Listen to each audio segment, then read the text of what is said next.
We were talking interfaces with the DUA to the PSU. You have any questions? You saw the fail-safe operations, all these things.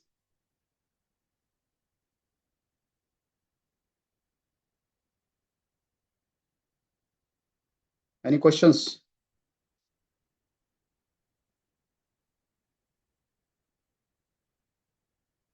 No? Not so far. Okay. Nice.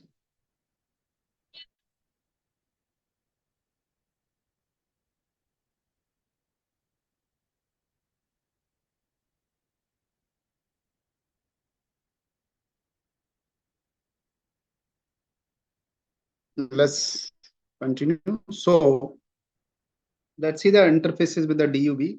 Same way what we have seen in the DUA, the power supply interface and the signal interface. So these are the power supply and these are the signal interface. Signal interface is again going with the same way as going in the DUA. So it will not affect any kind of damage on the communication line after a particular DUA.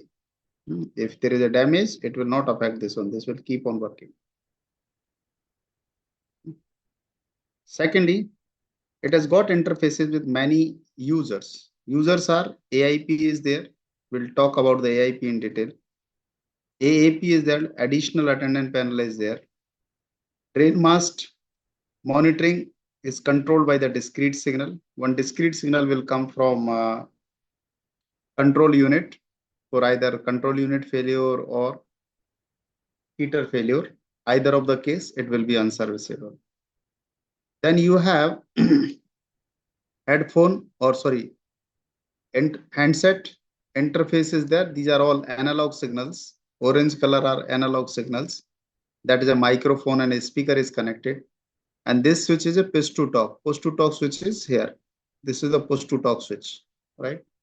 So you use the push to talk switch. It controls lot many things. That's why it's shown as a separate PTT switch or push to talk switch. ACP is there, which give you an area call light indications that who's calling, what is the purpose of the calling, etc., etc.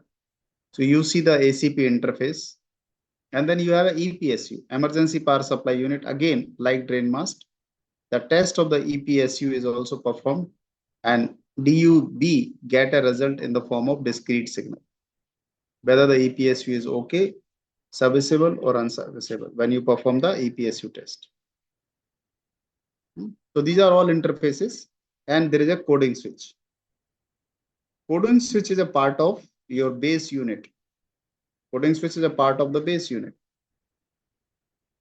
So every DUA or every DUB are identified by an unique code or unique address which is required to be set when you change the mounting plate, because it is a part of the airframe.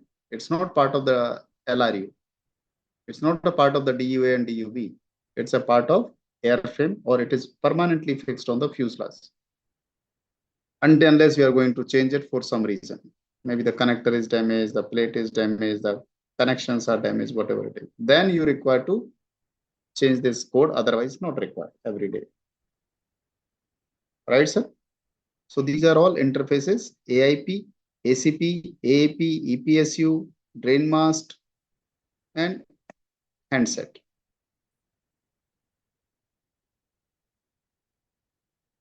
So this we already talked about.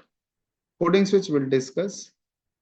Power up, as I said again, power up, when the power up is performed for the SITS director, it will check all the interfaces and it is able to decide or detect 95% of the possible failure automatically. It can detect 95% failure automatically, and it will let you know that what is the failure and where is the failure. So it's easy for you to do the maintenance.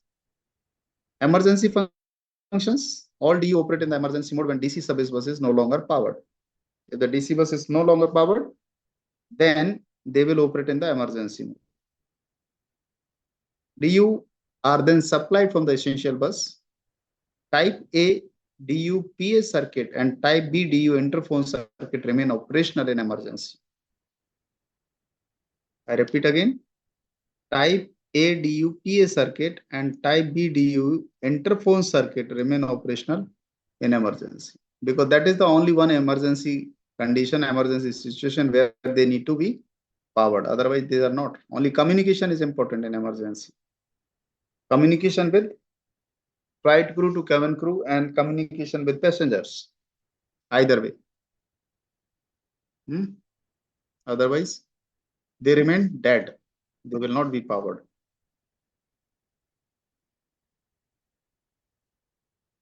Right. Mounting plate coding address. So you see the mounting plate here. This is the same mounting plate for DUA and DUB. The pin number is different, which you can see 2010 or 2011. But if you see them physically, you can't make out the difference. If you see them physically, there is no difference at all. Where is the difference is? Difference is here. So they have a guided pins available. Guided pins, male and female connection. So when you insert the DUA or DUB, they have a guided pin inside the unit, male and female connections. So accordingly, unit has a male connections and the DUA or DUB has a female connection. So accordingly, they will be fit at the right place. Otherwise, it won't fit. So you see the connections here. Outer one are used for the DUA. They are called the index pins. Right? Outer one is yellow and black is used for the DUA, and the inner one, yellow and blue, they are used for the DUB. So that is the difference you will find. Otherwise, there is no difference at all. Correct? So you cannot fit a wrong DU at the plate. At the mounting box, mounting bracket, you cannot fit by mistake also. You getting me, guys? Yes, sir. Now, what is the address? Who's calling? Where is calling? How to know the address? So address is basically these two potentiometers are there. They are hexadecimal codes, right? Number 1 and number 2. So this address is to be defined by the two hexadecimal letters. Two hexadecimal. One letter has to be set on this. Another letter has to be set on this. And this plate is a permanent fixture on the fuselage. So DUA and DUB, you remove and install, remove and install, remove and install. No problem. Address is with this box. Address is this mounting plate. Clear? Only thing is, in unforeseen situation, when these connectors are damaged, these connectors are damaged, then need to change. So where you will either the removed unit you can find. What is the address on the removed unit? Or you can go to the MM and you can find in the MM. Basically, it is nothing. Just take a small screwdriver and just rotate it at a particular address position. Address can be anything from 0 to 9 and 4. So these are all hexadecimal number. They are all hexadecimal number. If you open the AMM, if you want, I can open the previous training material. It is mentioned over there in the AMM, right? It is start with the 001, 001, 002, sorry, 01, 02, 03, 04, 05. It's a direct numbers, nothing else.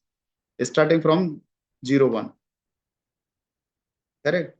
So let's say you have a 26 DUB, DUA. So what will be the address for the 26th DUA mounting plate? What will be the address for the 26th? One. So one has to be set on this. Alpha has to be set on this. Or other way around. I don't know which is number 1 and number 2. You got my point? Because this number in hexadecimal represent 26. Alpha is 10. 1 is decimal number 16. like our 10, if you know the hexadecimal numbers. So it's nothing great just to set the address here. It's a very simple. Take the previous unit, see the number, what is written on number 1, number 2, and just rotate it. That's it. Got it, guys? One question. Hmm. Go ahead.